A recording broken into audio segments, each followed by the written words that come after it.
அனைவருக்கும் வணக்கங்க. இன்றைக்கி பாருங்கள், அந்த மழை முடிஞ்சு இப்போ மாடிக்கு வந்திருக்குறாங்க.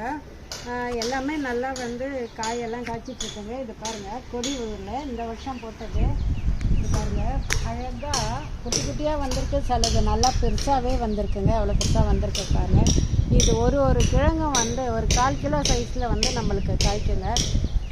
இந்த கொடி ஊரில் இல்லாமல் இங்கே பாருங்கள் எவ்வளோ பிஞ்சு இருக்குது பாருங்கள். அது பாருங்கள், மேலே வரைக்கும் நிறைய சின்னதாக ஏறி இருக்குங்க.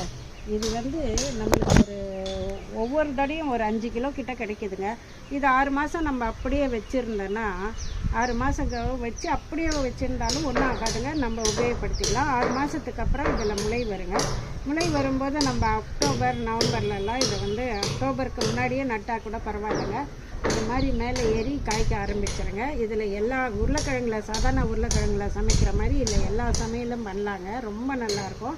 அது மண்ணுக்குள்ளே விளையும். இது கொடியில் விளையக்கூடியதுங்க.